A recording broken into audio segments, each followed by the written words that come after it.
Yes, the worst kept secret in drone history has officially been released. The onslaught of post-embargo YouTube reviews are here. The DJI Avata FPV drone is now officially out and available for purchase right now. It's a drone designed with obsessive meticulousness to fulfill just one purpose: to confuse you with thumbnails of blue aliens when you search for it in Google. And so, as I have previously done with the Mavic 3 and Mini 3, I thought I'd take a look at the Avata. If you want a review, check out one of the 1,000 or so that got uploaded magically on Thursday the 25th. But if you want some context to the DJI hype machine and some bullshit-free analysis of the advantages and disadvantages of this drone, stick around.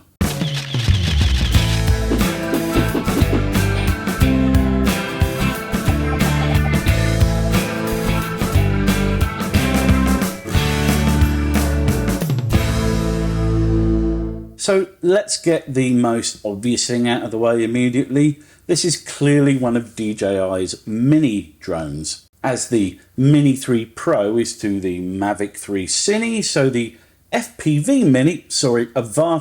is to the DJI FPV. And while the capabilities of the Mini 3 Pro caused many people to question whether they had any need for a larger and more powerful drone, so I think that DJI have effectively killed off the DJI FPV, but we'll get to that in a bit. Before then, let's talk about usage. Earlier in the week, I suggested that this drone was one that was designed to be flown pretty much exclusively indoors, and I was wrong. The official DJI launch video is full of GoPro-style outdoor footage, including in video shot in testing environments like ocean surf. Yes, the same video also includes lots of interior footage that it'd be unwise to attempt with a Mavic unless you were trying to fuck it up. But the fact is that this is a drone that's clearly at home both indoors and out. Looking at the spec sheet, we can see that DJI officially give the Avata a max wind speed resistance rating of 10.7 meters a second,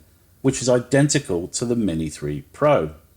By way of comparison, the flagship of the DJI consumer drone range, the Mavic 3 Cine, has a rating of 12 meters a second. All of which means that the Avata should be just as capable of flying in strong winds as the Mini 3 Pro. So to conclude, it's definitely an indoor-outdoor drone. As predicted in the leaks, the Avata weighs 400 grams, which is significant because it means it's well outside the relaxed legislation, regulation and taxation associated with sub 250 gram drones. And it's not like it just missed out on that sub 250 gram weight class either. It's not that far off the weight of an Air 2. The rules around weight classes here in Australia are pretty similar to those in many countries, and the 400 gram weight class means that this drone will need to be registered and will not enjoy the same relaxed flight restrictions that the Mini 3 Pro enjoys, most notably here in Australia, the 5 kilometre airport exclusion zone rule. And of course, being an FPV drone, the fact that the Avata can shoot stills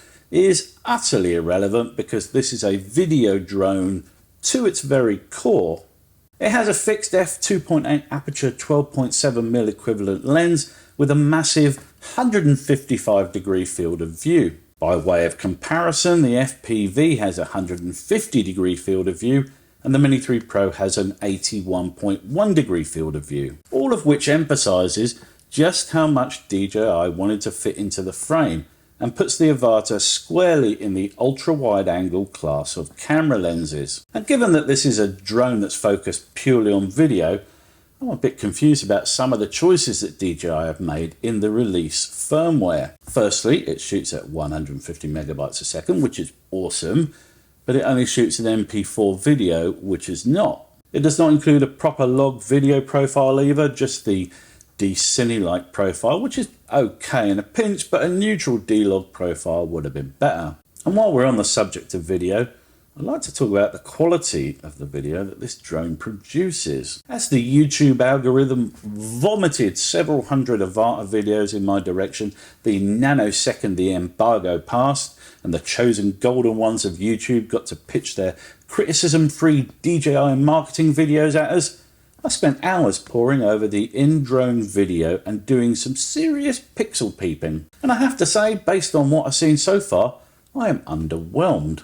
From the samples I've watched, the picture is soft and mushy, and in many cases the 4K video actually looks like it's been badly upscaled from 1080p, even though it hasn't. Much of this image quality is down to that ultra-wide angle lens, and of course some of it is to do with the kind of motion blur you'd expect to see in videos of this type, but not all of it. And no, it's not down to YouTube's video compression either. Go and check out the sample footage yourself, there's plenty of it about, and tell me in the comments down below if you think I'm just being a picky old grump bag.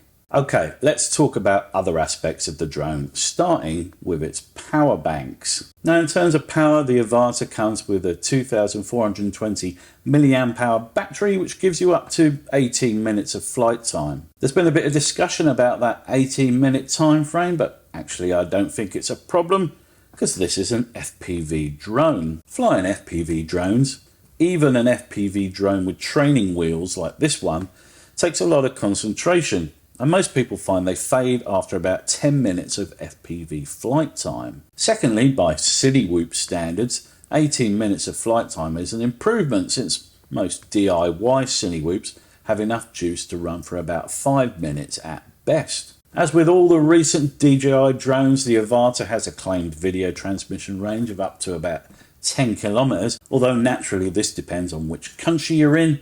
In Europe, the CE rating caps the range at 2 kilometers. And as I've previously pointed out, these massive ranges are mostly pointless because most countries ban beyond visual line of sight flights without expensive official licensing and certifications. And as to the use of FPV drones in public, we'll get to that particular elephant in the room in a minute. If you like the hand-holding of the quick shots that you can find on the rest of the DJI range, then you will need to recreate them manually, because there are no automated modes on the Avata.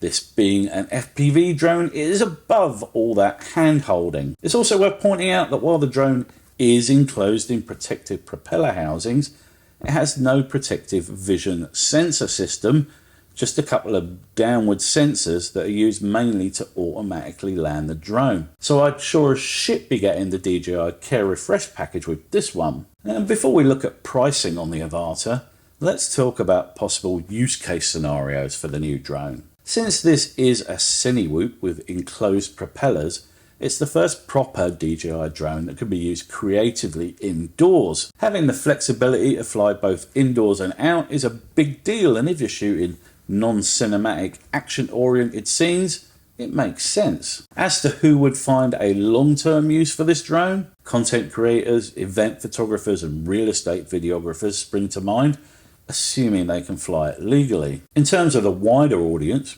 those people who may not necessarily have some specific purpose in mind for the drone, it's hard to know who will buy the Avata. The ProView package costs just under $2,000 here in Australia, or $1,400 US. So I think it's fair to say that it's not an impulse purchase, even during a drunken self-loathing post-pub shopping session on Amazon. From the way that DJI are marketing this drone with plenty of references to both confidence and safety, it seems pretty clear that they're pitching this as a my first FPV, a Fisher-Price FPV if you will. To me, it looks like they've made something designed to appeal to people who always wanted to try FPV, but were put off by the homebrew style of drones that get built in the FPV scene. Many of the features of the drone seem pitched at this my first FPV market, including the normal flight mode that caps the speed, the turtle mode which flips a crashed and upside down drone over, the emergency brake which works like taking your hands off the sticks on a regular drone, the last 30 seconds of video option for locating which tree you just flew into, and the lost mode beep so you can find it in the heavy undergrowth. And knowing now what we do about this drone, would you opt for it over a do-it-yourself FPV or one of the regular DJI drones? As far as I can see, there are two principal advantages to the Avata. Firstly, the eye-catching nape of the earth style video footage it can produce, and secondly, the flexibility to use it indoors or out, all within one seamless shot if required. As to the disadvantages, There are many, most of which I've already touched on, but as far as I'm concerned, the central problem DJI will have with selling this drone is that it's a one-trick pony, an expensive one-trick pony at that. Put one of the regular DJI drones in sports mode and it can emulate a lot of what the Avata does. But the opposite is not true. There are many styles of shot, types of photograph and use case scenarios that the Avata could never emulate. Admittedly, you'll have a hard time looping a Mavic 3, but it can certainly do the low-level nape of the earth stuff if you've got the balls for it. The other problem that I can see is that by releasing this mini FPV drone, DJI have effectively killed off the DJI FPV. Literally the only advantage that the much larger DJI FPV has over the Avata is that it's substantially quicker. Maybe DJI have a larger DJI FPV 2 waiting in the wings.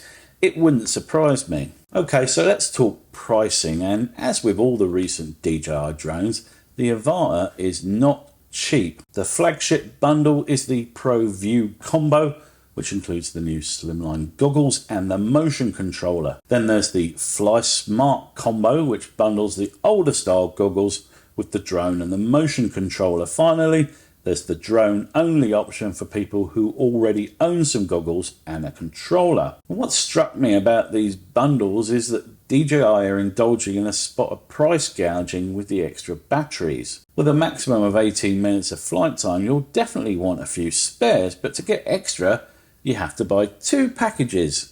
The equipment pack itself and then a Fly More pack that includes 2 more batteries and a charging hub. Here in Australia, the main bundle is $2,000. Throw in the near essential Fly More package and the equally essential 2-year DJI Care refresh, and it'll set you back $2,529. For that kind of money, I'd be expecting video that doesn't look like it was shot on a Phantom 3 with a fisheye lens. I also wonder why they didn't do a bundle that includes only the Avata and these new slimline goggles.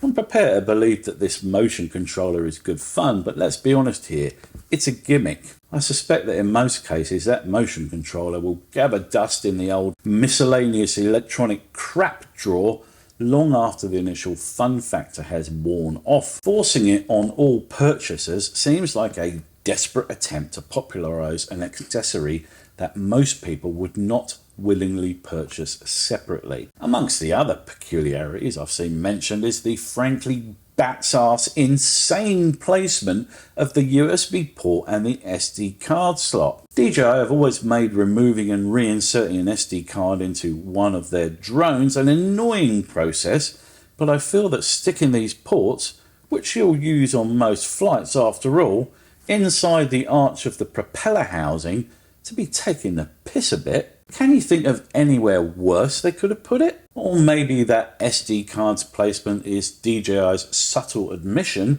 that this drone is built purely for the fun of flying, not actually shooting video, and they never actually expected anyone to want to remove the SD card from the drone. So all things being equal, what are the main conclusions we can draw about this drone? 1. It is by all accounts a relatively painless way of getting into FPV drones. DJI drew up a list of things that were putting people off trying FPV, and they smoothed them out and made flying FPV nice and simple. The irony, of course, is that it's the very complexity and skill that's required that draws many people to FPV in the first place. I imagine that learning to do your first loop after months of practice on an FPV drone you built yourself is considerably more rewarding than doing so on the Avata during your very first flight with it. 2. It costs several $1,000s and is therefore probably something you'd purchase instead of a regular drone, not in addition to. Maybe I'm just deluded and everyone's got $2,500 to punt on an acrobatic drone with a Harry Potter controller. 3. There's the quality of that video. Now, I'm not a professional videographer, but it certainly doesn't seem like the quality of footage you'd include in anything more professional than an Instagram reel. 4. That motion controller is a gimmick and only adds to the feeling that this is a toy. 5. And this is a big one. The rules around flying FPV are stricter than flying the usual way, although we do have it particularly badly here in Australia. If you want to fly an Avata in public here in Australia, you need to apply for a Model Aircraft Model Flight Authorization Area Approval direct to CASA, and also complete a Form 1589 Airspace Risk Assessment. Oh, and CASA will charge you $190 per hour to assess your application. Oh, and there's no guarantee they'll approve it. So basically, fuck off. Forget about going down the showground and having a bit of fun. You can fly your FPV at a registered aircraft club, and realistically, that's your only option here in Australia if you want to do things legally. And of course, many people will say, fuck that, and just fly their Avata anyway. And while I'm not encouraging that, if they post FPV footage online, they should anticipate the fact that there are certain types of people, commercial drone pilots, who are more than prepared to dob you in the authorities. Fortunately, not every country is as restrictive as Australia. In the United States, you can fly FPV legally as long as you've got a spotter keeping their eyes on the drone with their naked eyes at all times. The UK has similar rules, and so does most of Europe, in fact. Having to bring someone along to be a spotter complicates matters, but at least it's an option in most of the world. 6. Yes, you can fly it indoors quite safely. For me, this is the most compelling and, in fact, pretty much the only use case here in Australia, because the government has no say on drone usage indoors. So there we have it. DJI have shunted another drone out into the world. It's a technically impressive drone, of that there's no doubt, but is it really anything more than an expensive toy? As always, leave us a comment down below, and if you enjoyed my hot take on the Avata, flick the old like button. Finally, remember to subscribe if you'd like to see more of my videos in your YouTube feed. Till the next time, guys, ta-ta.